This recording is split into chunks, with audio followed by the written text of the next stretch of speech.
उनका हृदय में ध्यान करके इस शरीर का मैया ने त्याग कर दिया। आगे क्या बाबा लिखते हैं, सती मरण सुनि संभुगना लगे करन मखी यज्ञ विधंस बिलो की भृगो रक्षा कीन मुनि।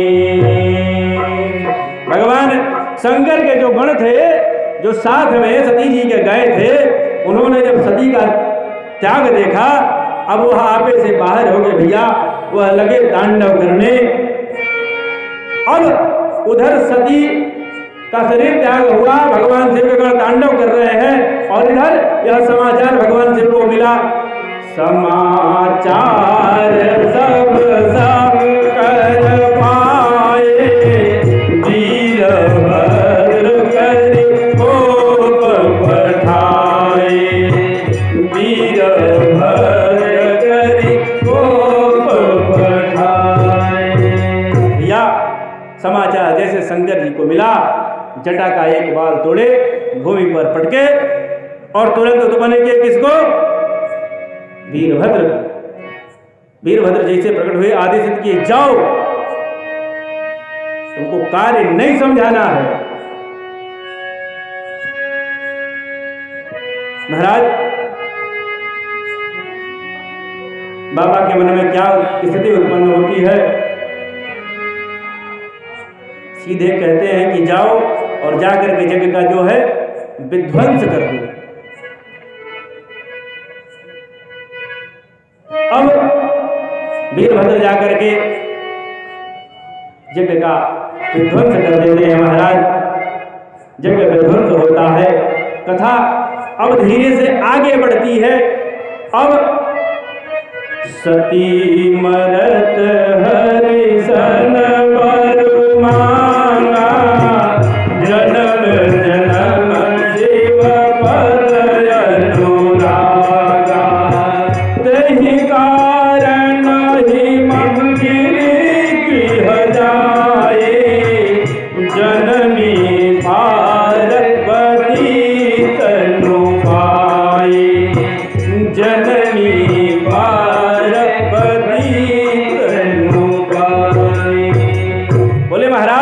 सती मैया जब शरीर का त्याग कर रही थी तो वृषकेतु चंद्रमौली भगवान शंकर को अपने मस्तिष्क में, अपने हृदय में धारण किया और धारण करके एक ही वरदान मांगा।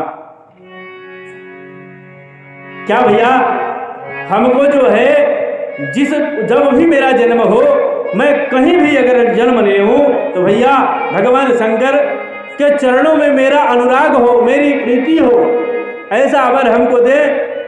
हे प्रभु, हे त्रिकालज्ञ, हमारे ऊपर प्रसन्न हो और हमको यही वर दे। उसी वरदान को सिद्ध करने के लिए भगवान ने तहि कारण हिमगिरि गृह जाई, अजनमी पार्वती तनु पाई। हिमालय पर्वत के घर जाकर के सती का वह विग्रह स्वरूप जन्म लेता है और उनका नाम पार्वती होता। बोले महाराज,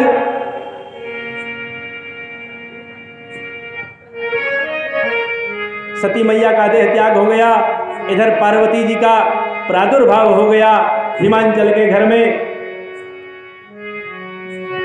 जैसे ही कन्या हुई, जानकारी हुई, तो क्या होता है, इस पूरे भूमंडल में 14 भुवन 7 लोक में एक ही अजर अमर व्यक्ति जो बराबर घूमता रहता है, उसका नाम नारद है।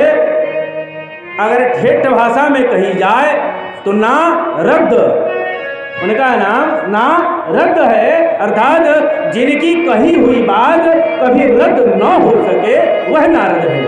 और संस्कृत में यदि नारद के नाम का अगर हम अर्थ लगाते हैं, बोले नारम ददाति ज्ञानम इति नारदः, जो ज्ञान का भंडार हो वही नारद है। और करते क्या है, कार्य क्या है? तो हाथ में वीणा है महाराज। वीणा लेकर के नारायण नारायण नारायण श्रीमन्नारायण नारायण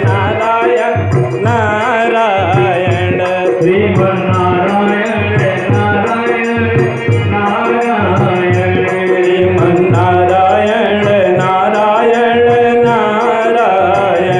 श्रीमन्नारायण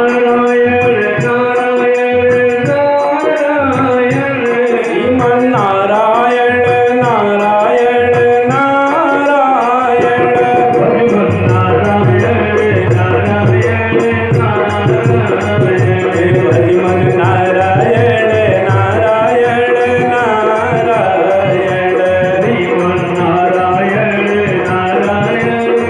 नारायण श्रीमन्नारायण नारायण नारायण बोले महाराज, नारद का वह स्वरूप है। नारद जी जो है जैसे कान में यह बात पहुंचती है तो नारद जी जो है तुरंत कहाँ पहुंचते हैं?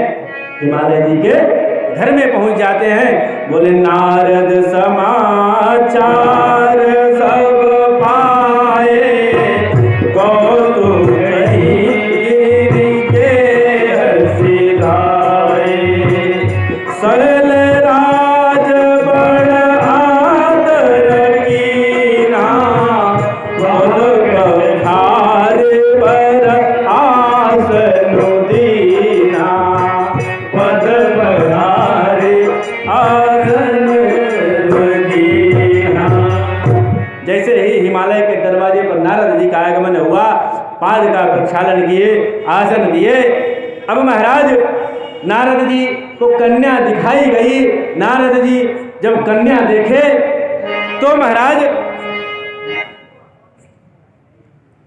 उसके गुण के बारे में और अवगुण के बारे में बखान शुरू कर देते हैं। शैल सुता जो है अर्थात हिमालय की जो पुत्री जब बाबा के सामने आती हैं तो नारद जी देख करके और उनके गुण अवगुणों का बखान शुरू कर देते हैं। कहते क्या है महाराज, यह कन्या बहुत भाग्यशाली है, यह पूरे चराचर में पूजित होगी। इसके नाम का इतना यश होगा हिमालय कि तुम्हारा कान नहीं सुन पाएगा। बहुत सी प्रशंसा कर गए महाराज। बोले शैल सुलक्षण सुता तुम्हारे, सुनहु जे अब अवगुण दुविचारे।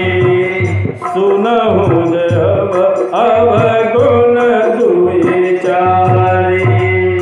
बोले नारद जी कि गुणता मैंने इसका गा दिया भैया। इसका गुण जो है त्रिकालज्ञ है, संसार में क्या ब्रह्मांड में पूजित होगी, जगत जननी है, लेकिन इसका कुछ अवगुण भी है। बोले महाराज गुण तो सुनते हुए बड़ी आनंद आया, लेकिन गुण के बाद जैसे ही नारद जी ने और गुण का बात कहा, हिमालय को जो है जैसे धक्का लगा और वह थोड़ा सा सशंकित हो गए।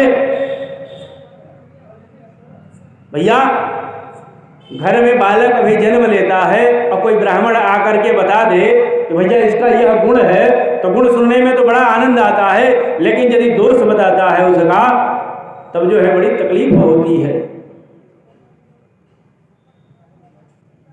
भैया उधर दक्ष के घर सती का देह त्याग हुआ, इधर हिमालय के घर जो है आकर के मैया पार्वती का प्रादुर्भाव हुआ, समय व्यतीत हुआ, नारद जी आए, आकर के जो है ज्ञान बताने लगे, उपदेश करने लगे,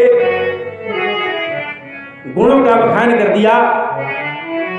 अवगुणों के बखान में क्या कहते हैं? बोले महाराज जोगी जटिल अकाम मना, नमन अमंगल वेश,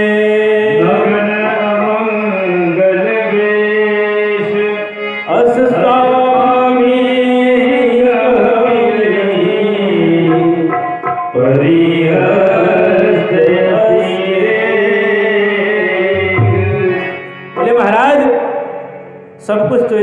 ठीक है, लेकिन क्या अस स्वामी यही कह मिलही, अर्थात इसका जो स्वामी होगा, अर्थात इसका जो स्वामित्व प्रदान करेगा, इसको जो वर्ण करेगा वह क्या होगा भैया? जोगी होगा, जटिल होगा, अकामी होगा, नग्न देह वाला होगा, नंगा भी होगा, अमंगल वेश वाला भी होगा भैया। ऐसी बात सुन करके हिमालय का हृदय जो है 140 की स्पीड से गड़गड़ाने लगा, धड़कने लगा। भैया मेरी पुत्री के नसीब में ऐसा ही वर लिखा है। मैना ने विचार किया, मैना भी सुन रही थी, मैना ने विचार किया यदि इसके भाग्य में ऐसा ही लिखा है तो इसका विवाह मैं नहीं करने दूंगा।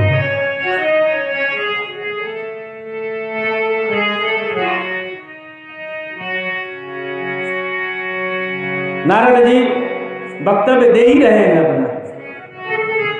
हिमालय ने कहा सरकार इतना कुछ बता दिए, एक बात बता दो, आप तो ब्राह्मण हो, सर्वत्र यत्र तत्र घूमते रहते हो, एक बात बताओ इसका कोई उपाय भी है? यदि कोई उपाय है दुर्गेश भैया तो कह रहे हैं कि उसको भी बता दो नारद जी। कैसे भैया? उर्धरि धीर कहाई गिरिराओ, कहूँ नाथ का करियो पाओ, कहूँ नाथ का करियो पाओ। नारद जी इस प्रश्न को सुनकर के मंद मंद मुस्की मार रहे हैं, भाव विभोर हो रहे हैं। नारद जी वहां आए किस लिए? तो इस रहस्य को अपनी भाषा में हिमालय को बताने के लिए और हिमालय को ही नहीं बताने के लिए, यह उपदेश पार्वती को करने के लिए आए हैं महाराज। इधर मैना और हिमालय से वार्ता हो रही है, अब बगल में खड़ी पार्वती जो है सब सुन रही है। बोले महाराज नारद जी के सामने जब समस्या हिमालय ने रखी तो नारद जी ने क्या कहा? जे जे बर के दोष बखाने, ते सब शिव कोई मैं अनुमाने, सो विवाहु शंकर सन होई, दोष गुण सम कह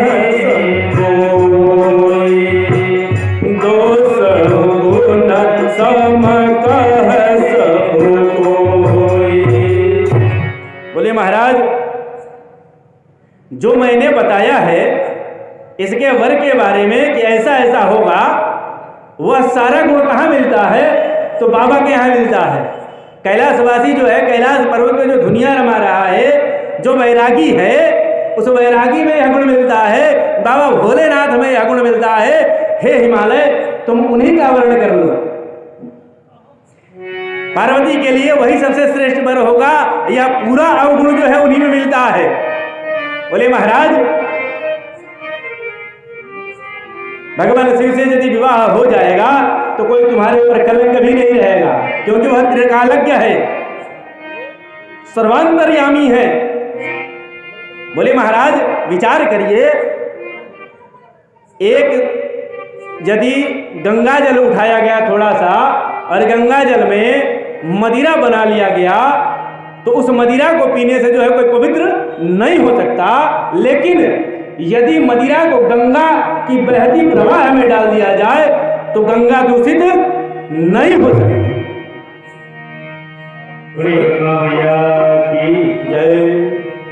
बोले महाराज सुरसरी जल कृत पारुण्य जाना, कबहु न संत करहित पाना, कबहु न संत करहित